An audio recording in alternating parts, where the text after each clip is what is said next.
Kaitham Shanmung by Deputation DYFI TYF.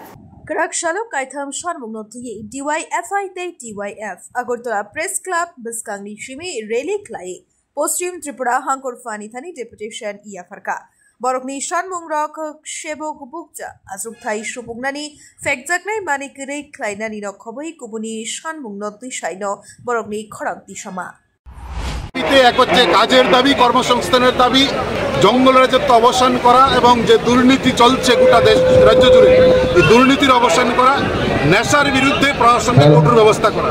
3 দফা দাবিতে প্রতিটা জেলা শাসকের কাছে আমরা যাচ্ছি।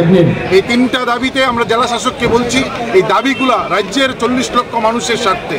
নেশায় গোটা রাজ্য ধ্বংস হয়ে যাচ্ছে, কাজকর্ম নেই, একটা জঙ্গলের রাজত্ব চলছে। আর মহাকরণ থেকে একদম পঞ্চায়েত পর্যন্ত দুর্নীতির প্রতিযোগিতা চলছে। আর তা আমরা দেখছি যে গত কয়েকদিন আগে টিআরবিটি একটা মেরুদণ্ডহীন একটা সংস্থা, এই টিআরবিটির উদ্যোগে টেট 2 পরীক্ষায় গত 27 তারিখ কাকরাবন স্কুলে পরীক্ষার হলে পরীক্ষা যিনি দিতে এসছেন, শিক্ষকের পরীক্ষা দেবেন, তার স্বামী সেখানে ঢুকে হল থেকে তার ওএমআর শিট নিয়ে স্টাফ রুমে গিয়ে অন্য আরেকজন শিক্ষিকাকে দিয়ে ওএমআর শিট মানে পরীক্ষা দিয়েছেন। আজকে 27 তারিখের পর আজকে 6 তারিখ, 1.5 সপ্তাহ অতিক্রান্ত, এখন পর্যন্ত না গ্রেপ্তার না এই নকল পরীক্ষাদারীকে বহিষ্কার করেছেন। এদিকে অভাবের তাড়নায় মা তার সবচেয়ে প্রিয় সন্তানকে বিক্রি করে দিচ্ছেন। এটাই নাকি সুশাসন চলছে। এই যে অভাব, এই যে অনটন, এই দুর্নীতি, নকলের প্রতিযোগিতা, যিনি শিক্ষকের স্ত্রী, যে শিক্ষক, এই শিক্ষক কি তার পরিচয়?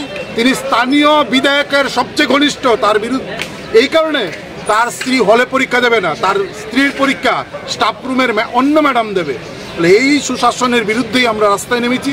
এই জঙ্গলের রাজত্ব অবসান চাই। Bureau report, খুমপই।